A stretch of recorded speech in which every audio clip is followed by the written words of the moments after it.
Well, Rani's here, guide from Nazareth Village, and he's going to help unwrap what really happens at a wedding ceremony or how they celebrate a wedding at the time of Jesus. So could you unwrap what actually would happen at this kind of a celebration? Of course, for a wedding back then, it needed a lot of time, a lot of preparations. From both sides, definitely, from the groom and from the bride. The day, of course, would be set. All the arrangements would be done. And it's need to be waiting for the groom to come and retrieve the bride. Now, you said arrangements. The arrangements would be done. Arrangements like what? Like the place where it's going to happen? Or yes. Who are the bridesmaids? Yes. Or? Yes, absolutely. Of course, like the bride will pick up her bridesmaids.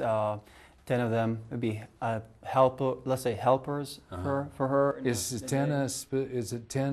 Do you have to have 10, or is that just? Well, the records listed that 10 is actually the standard number for helpers for the bride on that day, this important day for her, of course. Now, what do they help her do? I mean, do they have designated duties, or? They'll be having roles there during the day, of course, the preparation, getting the bride ready. Getting the things for the procession itself, for the celebration when they get to the house of the groom, of course. How would they get the bride ready? You know how bridesmaids get for the bride ready. I mean, did they help her? You know, put her makeup of course. on, or do her hair and her dress? I mean, do they have duties like that to help make her look beautiful? These are the main thing, of course, but they'll be having other duties when they get to the main thing, the celebration, the banquet. Like when the groom gets into his house, and before they get into the banquet itself, will be some dancing there, some seeds will be thrown up over there. When they get to the banquet itself and the celebration, some perfume will be spread over there. Of course, some will be having some flowers or herbs. For the procession. Don't forget the main thing, the light, Gary, for the procession itself. The light. Well, and here we are in front of the olive press here at Nazareth Village. Yeah. So, and I do remember that there are 3 presses, and that the 3rd press is where the olive oil for burning, for fuel comes from. So what kind of lamps would they have for the procession? For the procession itself, since it was outdoors and the procession might be long, definitely these kind of oil lamps that be using for the indoors for your houses will not fit. These kind of oil lamps will last like about an hour, hour and a half, and that's it. So what do they use? They use a different kind outside. They'll be having torches for the whole procession itself. That must take a lot more oil. Absolutely, a lot of oil. You need to be ready with it. So what would they have carried extra oil in if they had to fuel a torch? Absolutely, that's one of also their duties, is to have actually some of these kind of jars and for the supply for the oil itself to fill up the torches for keep on burning and for the light. So 5 of them must have had something like this, yeah? Yeah, they were ready with this.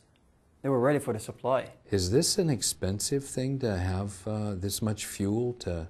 And was it the responsibility of each of these bridesmaids to bring their own? They were invited for the wedding itself, for the celebration, and they were there all day with the bride, and definitely be ready with this main thing for the whole procession. So the bridesmaids actually, I mean, aside from celebrating the event, they had very specific duties then, like you mentioned about flowers, and you say they would throw seeds? Some seeds, yeah. And herbs, you mentioned herbs, you course. mentioned perfume. So yes. They have a duty of not only beautifying the bride, but to almost like create a romantic environment. Yeah? Yes. And they are responsible for bringing their own fuel. The olive oil. The olive oil. And 5 of them didn't. Now, how easily could they have gotten a jug like this when they said, the other 5 said, we can't share? If we look at it, actually, these 10 bridesmaids were, let's say, all day with the bride, with the preparation. Right. And they got drowsy, they got sleepy, and they slept, and the groom is coming. And probably these 5 foolish bridesmaids, they noticed that these wise bridesmaids, they have oil. They must have seen these, yeah. They have seen something like this. So why waiting for the last minute? And when you know that the groom, you woke up and the groom is here, his friends are shouting, we're here, and you woke up and it's like, oh boy, it's midnight. We need oil. It's going to be a long way then. So it's not something you can run out and get really quickly and... It's going to be a hard job for them. It's going to be a hard job to get and just knock on some guys to sell for them oil. All right. So to buy the oil at midnight. So to have a supply of oil, you have to be ready with that. You have to be ready with this kind of supply. It's not a quick fix at the last moment. You have to have been ready prior to that. Yes. Why was the groom late, you think? Well, usually the day is set, and if the groom is actually from the same village, it would be like towards the evening, and then from the evening they start the banquet and the celebration. But in our story in here, in this parable, we point out that he came in the midnight. That points one thing, that probably this groom came up from a long distance. They came up from another village. Another village. It took him some time to get there. Don't you think these bridesmaids also will know that? Well, you would think they would know what village he's coming from. That's true. That's why the wise five actually were ready with the supply. Okay, so they had their supply. They entered into the procession or the parade to a designated place where they're going to have... Either to the house of the groom himself or to his parents' house where they're going to be having the banquet for the celebration. Why would he shut the door? That's a good point, by the way.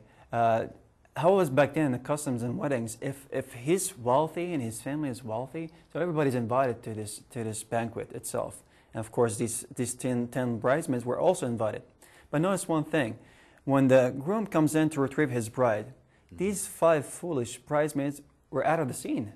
They went to get their oil. So he never saw them. He never saw procession. them. He never knew that they were there. So he knew only the wise 5 bridesmaids that came into the banquet. So when they come, the 5 foolish bridesmaids, and knock on the door, he's not going to recognize them. Who are you? Well, why you came up late? Why did they shut the door? They shut the door. That means that everybody who was invited is in. Let's open the celebration. So it's customary, once everybody that they think is invited, once they're in, they literally will shut the door. Yes.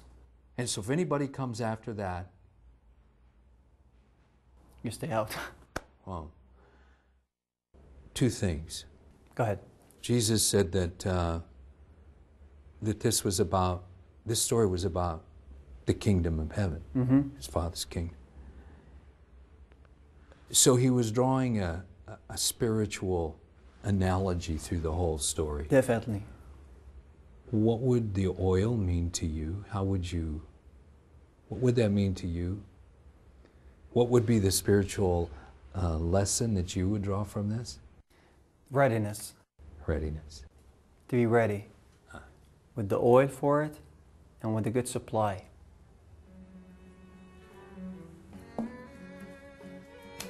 Thanks. You're welcome, Gary. I hope you have a great wedding. Yeah. It's going to be a big celebration.